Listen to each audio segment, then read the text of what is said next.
Queridos irmãos e amigos, desejo que a paz do Senhor Jesus esteja sobre cada vida e em cada coração.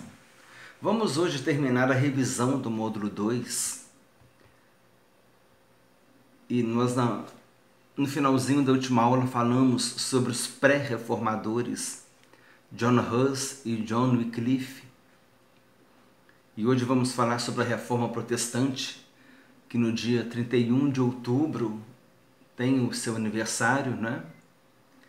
Foi há 2 dias atrás o aniversário. Hoje nós estamos no dia 2 de novembro de 2022. Há 2 dias atrás tivemos o aniversário da Reforma Protestante.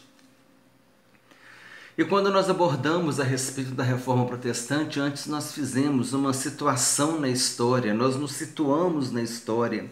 Nós falamos a respeito da queda do Império Romano do Ocidente. Aí o Império Romano do Ocidente, depois dessa queda do Império Romano do Ocidente, veio o feudalismo. O feudalismo ele foi caracterizado, os senhores feudais eles eram submissos aos papas, eles doavam terras para a igreja. E depois, quando houve a queda do feudalismo, vieram os estados nacionais absolutistas. Então os reis não queriam mais doar terras para a igreja e os reis também não queriam mais ser submissos ao Papa. Então nós trouxemos esse recorte da história da humanidade para a gente poder entender a Reforma Protestante.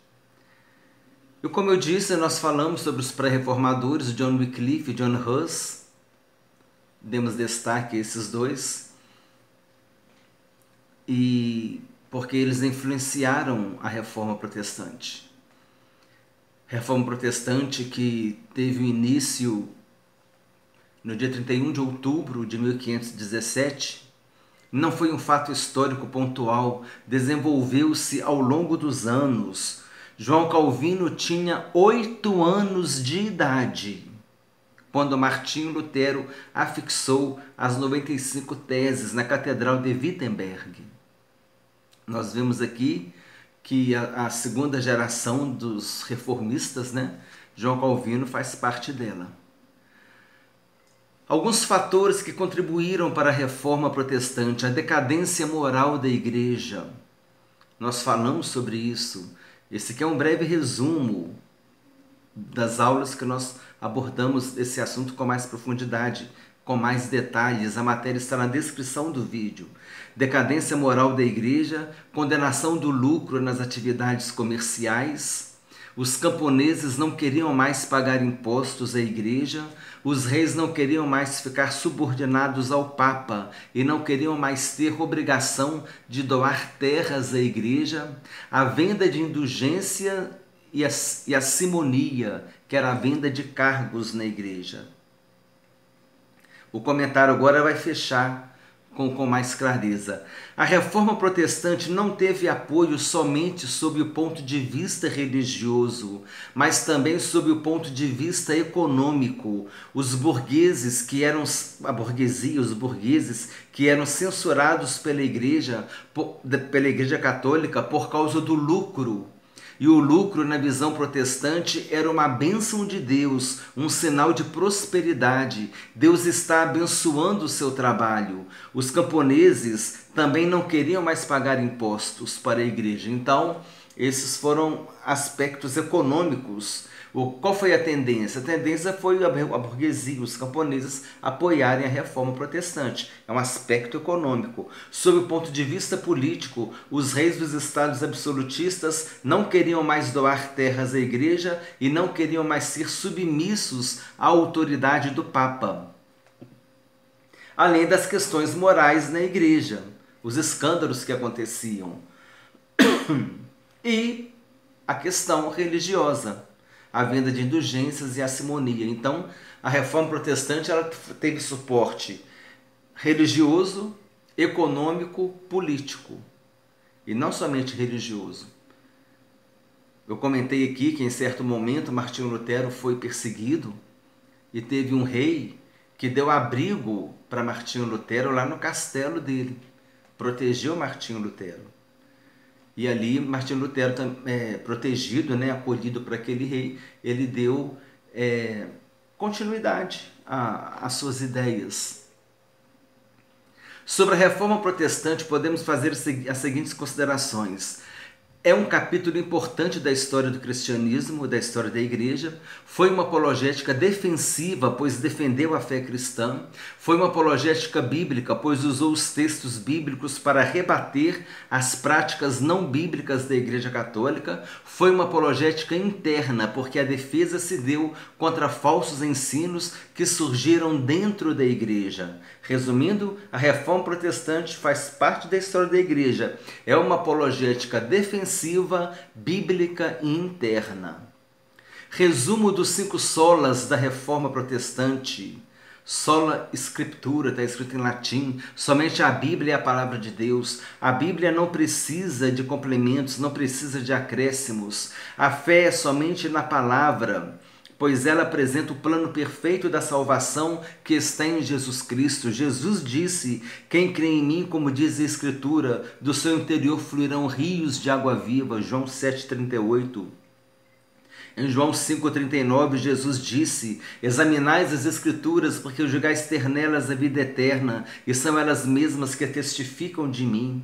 Aos saduceus, Jesus disse em Mateus capítulo 22, versículo 29, errais, não conhecendo as Escrituras, nem o poder de Deus. A caminho de Emaús, Jesus explicou a respeito dele, discorrendo pelas Escrituras. Ele falava com aqueles 2 discípulos. Jesus dava importância às Escrituras. O diabo quer tirar a credibilidade da Bíblia, porque ele sabe que é na Bíblia que nós temos revelado o plano da salvação de Deus para o homem, mas o diabo quer cegar o entendimento dos incrédulos. Paulo disse em 2 Coríntios capítulo 4, versículos 3 e 4, mas se o nosso evangelho ainda está encoberto, é para os que se perdem que está encoberto, nos quais o Deus deste século, o diabo, cegou o entendimento dos incrédulos, para que não lhes resplandeça a luz do evangelho da glória de Cristo, o qual é a imagem de Deus. O diabo trabalha para tirar a fidedignidade, a fidelidade, a credibilidade da Bíblia. Porque se ele faz isso, o homem não vai ler a Bíblia. E Jesus disse: examinais as Escrituras, porque julgais ter nelas a vida eterna, e são elas mesmas que testificam de mim. Aqui na palavra de Deus, nós temos revelado o plano da salvação, que Jesus Cristo veio ao mundo para salvar os pecadores, e aquele que nele crê será salvo, mas quem não crer nele será condenado. É o que a Bíblia diz, e o diabo não quer que a pessoa tenha contato com essa mensagem.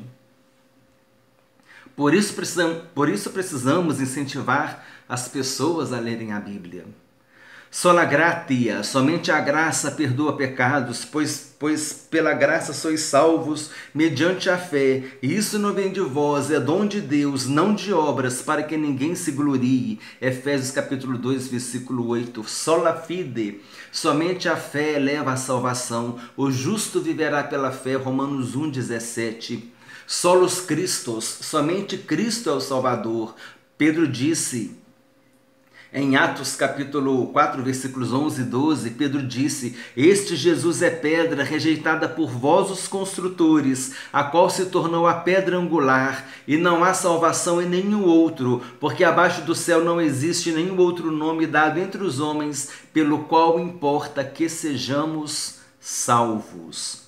Só lhe deu glória, toda a glória somente a Deus. Em Lucas capítulo 4, versículo 8 está escrito: mas Jesus lhe respondeu: está escrito, ao Senhor teu Deus adorarás e só a Ele darás culto. O nosso coração deve estar totalmente rendido somente a Deus. Nossa fé precisa estar somente em Deus. Não tenha fé em mais nada e em mais ninguém, somente em Deus. Crer em Deus. Jesus disse: e a vida eterna é esta, que creiam em ti, o único Deus verdadeiro, e em Jesus Cristo, a quem tu enviaste.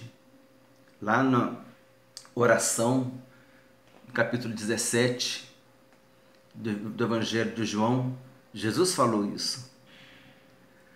Martinho Lutero compôs o famoso hino Castelo Forte, que tem o link no final da aula, inspirado no Salmo 46. Frases de Martinho Lutero. Quando o povo é impedido de conhecer as Escrituras, a salvação também é impedida. Olha só. Quando o povo é impedido de conhecer as Escrituras, a salvação também é impedida. Por isso devemos ler a Bíblia. Qualquer ensinamento que não se enquadre nas Escrituras deve ser rejeitado, mesmo que faça chover milagres todos os dias. O nosso trabalho é levar o Evangelho aos ouvidos, e Deus levará dos ouvidos para os corações. Eu separei essas 3 frases para revisão. Na aula que nós tivemos, nós trouxemos 15 frases de Martinho Lutero. E se você quiser, você pode pesquisar na internet, que você vai encontrar mais. Sobre João Calvino. João Calvino faleceu em 27 de maio de 1564, prestes a completar 55 anos, em Genebra, na Suíça. Calvino deixou contribuições nas áreas social e econômica, acentuando valores como a solidariedade, a compaixão e a justiça social. No âmbito religioso, Calvino é considerado o pai da tradição protestante reformada. O pai da tradição protestante reformada, que engloba presbiterianos, congregacionalistas, parte dos batistas e parte do anglicanismo. Essa frase de Martinho Lutero, que está escrito em latim, Cormel tibi offero Domini, propter et sincere, que significa, meu coração a ti ofereço, ao Senhor, com prontidão e sinceridade. Essa é uma frase atribuída a Calvino. Conceitos teológicos importantes. Eleição, falamos sobre a eleição. A eleição de Israel, a eleição de um homem, de uma mulher chamado por Deus para cumprir determinado propósito, como foi com Moisés. A eleição, dos salvos, dos lavados e remidos pelo sangue de Jesus. Falamos também a respeito dos anjos eleitos, que são aqueles anjos que perseveraram na presença de Deus, e os anjos não eleitos, os anjos caídos, que foram aqueles que se rebelaram. Falamos sobre a predestinação e a predeterminação, explicamos a diferença. Falamos sobre a reprovação, são conceitos teológicos.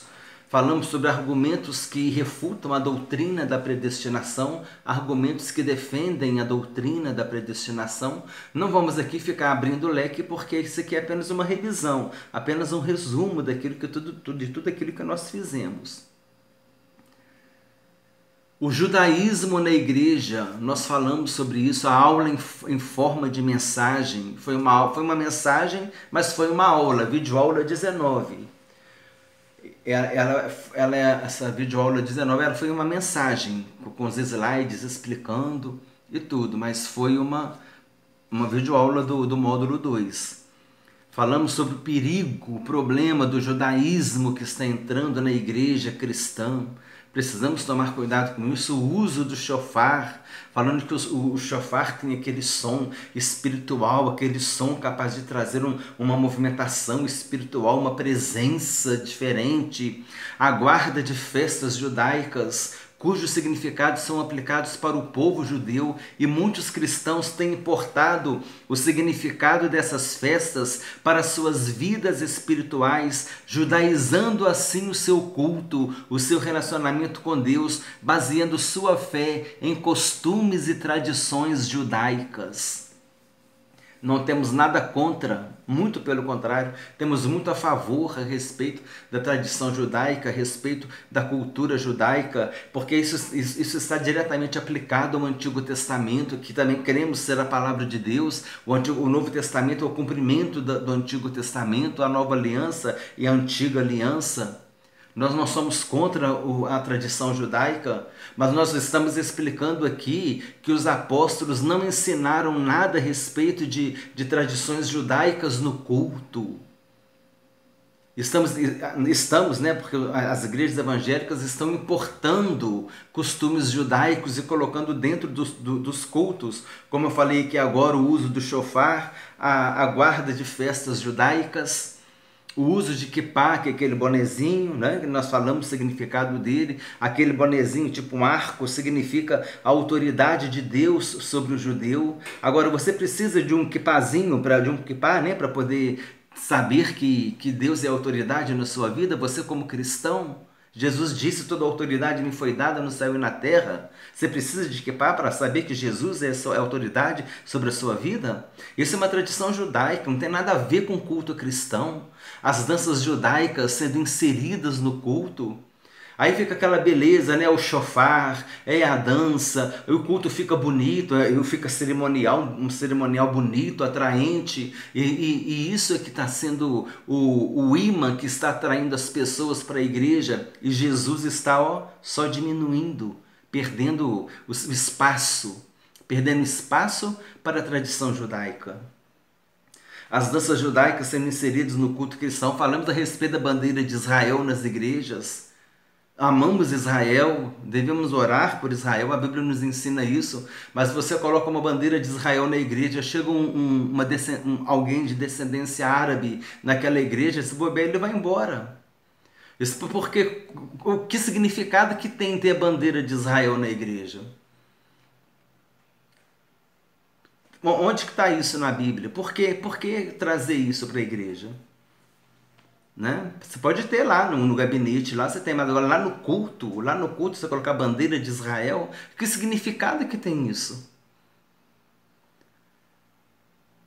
O menorá, o candelabro, né? O castiçal, a estrela de Davi, tudo isso são símbolos que tem adquirido uma espiritualidade no culto. A igreja não precisa da estrela de Davi. A igreja tem a resplandecente estrela da manhã, que é Jesus Cristo. A Arca da Aliança como simbologia visível da presença de Deus na igreja. Irmãos, tem culto que já teve, né? A gente pesquisa e vai, para poder falar, a gente faz uma pesquisa, não é, irmãos? Para poder falar com substância. A gente não está falando aqui da axiologia, não. Existe uma fundamentação aqui de pesquisas. A gente vê culto, pessoas entrando com a Arca da Aliança, né? Como simbolizando como se fosse a presença de Deus, talvez um dos momentos mais esperados no culto. A Arca da Aliança vai entrar agora, é a presença de Deus. Jesus disse: eis que estarei convosco todos os dias até a consumação do século. Jesus é o Emanuel, o Deus conosco. Nós não precisamos de Arca da Aliança no culto. Jesus é a estrela, a resplandecente estrela da manhã. Não precisamos da estrela de Davi no culto. Não precisamos de um kippá para falar que Deus é a nossa autoridade. Jesus disse: toda autoridade me foi dada no céu e na terra. Ele é o Senhor da igreja. Não precisamos trazer costumes judaicos para o culto cristão, tirando a essência da doutrina dos apóstolos e trazendo coisas que não estão de acordo com a doutrina dos apóstolos para o culto da igreja, para o culto cristão. Muitos cristãos estão usando o termo em nome do Criador ou então em nome do Eterno. Isso é judaizar o culto. Isso é tirar Jesus do centro do culto. Paulo diz lá em Colossenses capítulo 3, versículo 17: e tudo quanto fizerdes por palavras ou por obras, fazei-o em nome do Senhor Jesus, dando por ele graças a Deus Pai. A doutrina dos apóstolos não é a gente falar em nome do Eterno. A doutrina dos apóstolos é nós falarmos em nome de Jesus, dando por ele graças a Deus Pai. O nosso culto tem que ser cristocêntrico do início ao fim. Jesus é o culto, é o centro do nosso culto. Jesus é a essência do nosso culto.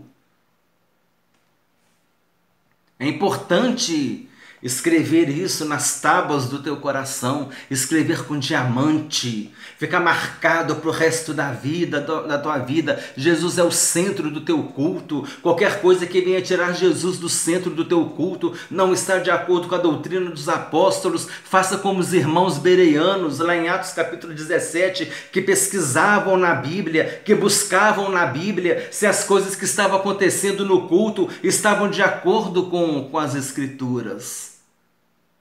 E hoje nós temos a doutrina dos apóstolos, nós temos o Novo Testamento. Falamos tanto aqui sobre a doutrina dos apóstolos, como a doutrina dos apóstolos ela tem uma característica apologética. Se não me falha a memória aqui, a informação é que 70% do Novo Testamento tem caráter apologético, porque era ataque de tudo quanto é jeito, os apóstolos defendendo a igreja. Nós vemos ali nós vimos a apologia de Paulo, de Pedro, de João, de Judas. Os apóstolos defendendo a igreja, falando dos falsos mestres, falando das falsas doutrinas. E isso acontece hoje também. E coisas que entram subrepetício, né? Igual uma cobra que entra, a porta está aberta, a cobra entra escondido numa casa, lá no campo, por exemplo, fica quietinho lá, não faz barulho nem nada, é subrepetício, entra em silêncio, armando até a hora que ela dá o bote em alguém. E ninguém viu que ela entrou em casa. A heresia entra subrepeticiamente, né? De modo subrepetício, vai entrando sem ninguém ver na sua vida. É tão lindo falar em nome do Eterno, é tão lindo, mas não está de acordo com a Bíblia.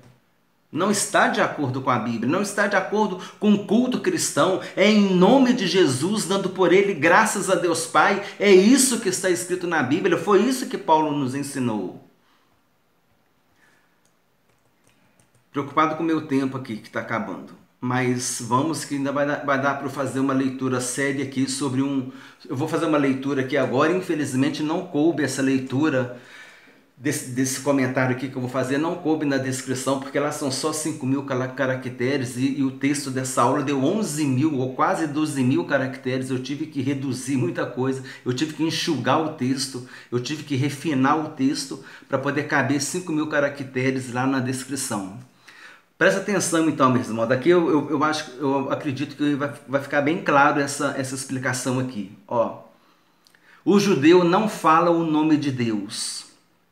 Onde está o nome de Deus na Bíblia, no Antigo Testamento, que é o tetragrama sagrado, as 4 letras que escrevem o nome de Deus, e há uma tentativa de se fazer uma pronúncia do nome de Deus, aí se fala Yahvé, e depois veio Jeová.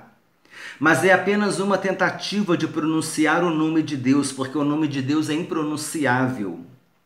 Onde está o tetragrama sagrado, o nome de Deus no Antigo Testamento, esse tetragrama sagrado ele foi substituído pela palavra Adonai, que significa meu Senhor ou Senhor, que está em letra maiúscula no Antigo Testamento.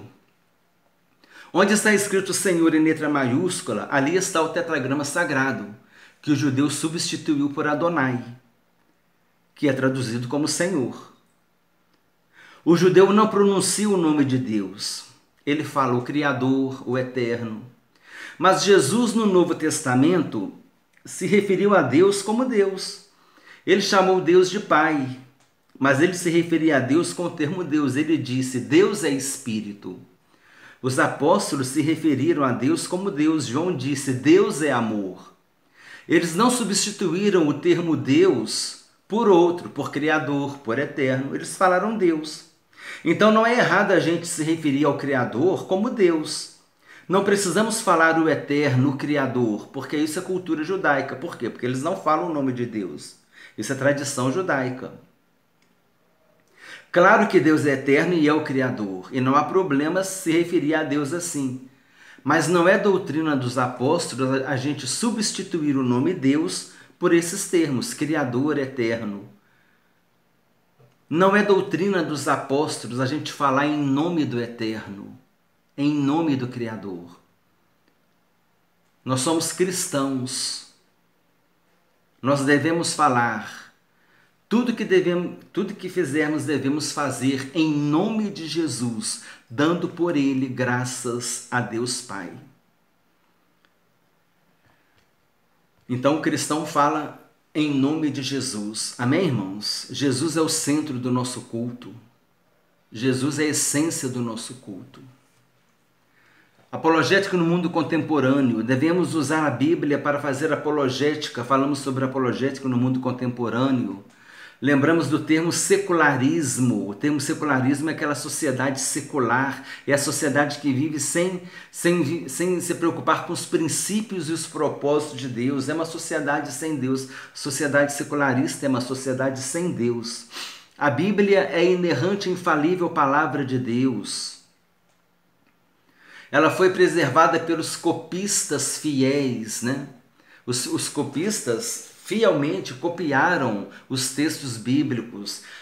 Foi preservada por fiéis copistas, mensagem inalterada, muitas profecias se cumpriram. Ela é coerente, ela é comprovada historicamente, com fatos históricos, cientificamente, arqueologicamente. A Bíblia é a palavra de Deus. E por último, nós falamos sobre a Bíblia e o celular. O aplicativo da Bíblia no celular tem a sua importância e praticabilidade. Tem aplicativos que enviam reflexões bíblicas. Podemos usar em algum momento para ler ou para evangelizar. Você está na rua, você precisou de ler a Bíblia, abre no celular ali e lê. Esse é um instrumento para você. Você pode marcar um texto bíblico no aplicativo e você compartilha pelo WhatsApp, por exemplo, ou você copia no Word. Quando você estiver elaborando um estudo bíblico, você vai lá, você marca, também tem a Bíblia online, né?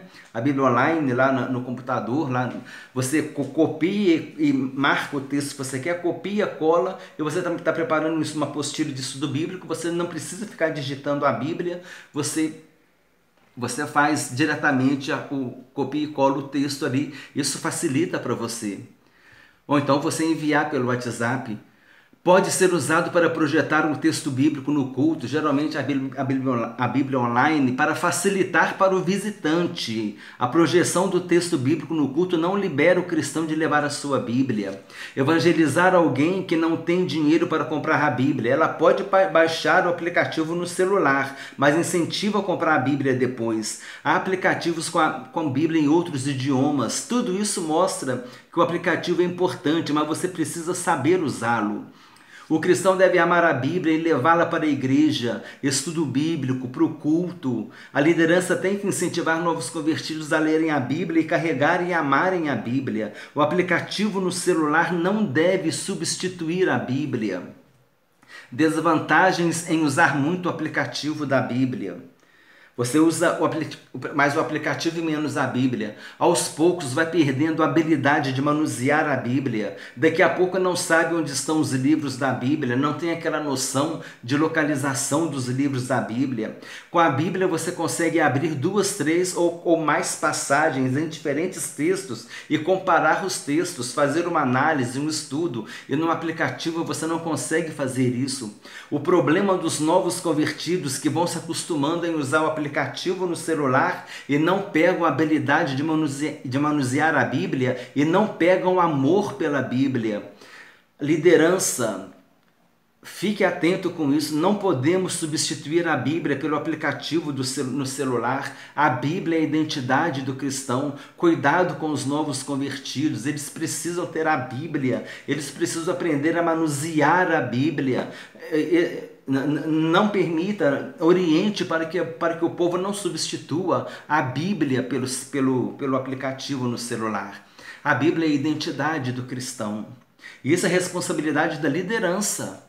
A liderança tem que levar isso para a igreja, a liderança tem que cobrar da igreja. Irmãos, vamos trazer a Bíblia, não tem esse negócio de ficar às vezes vai lá para o púlpito, vai abrindo o celular lá no púlpito para ficar lendo. Irmãos, vamos levar a Bíblia, a palavra de Deus, vamos carregar a Bíblia, ela é a identidade do cristão. Amém, irmãos? Eu vou tentar deixar aqui na descrição do vídeo os links das sugestões dos vídeos para os irmãos, amém? Assim nós vamos concluindo agora essa aula e vamos concluir agora o módulo 2, permitindo o Senhor. A próxima aula vai ser ou a revisão do módulo 3, para que todos os módulos tenham uma revisão, ou podemos começar o módulo 4, a Cristologia, e aí nós vamos aprofundar nas doutrinas bíblicas, amém, meus irmãos? Eu desejo que Deus abençoe a todos abundantemente em nome do Senhor Jesus. Compartilhe o seminário Palavra de Vida. Nós temos na playlist os módulos, o módulo 1, o módulo 2, o módulo 3. Compartilhe esse seminário com os irmãos, com os amigos, para que todos possam estudar a Bíblia conosco. Deus te abençoe ricamente, em nome de Jesus.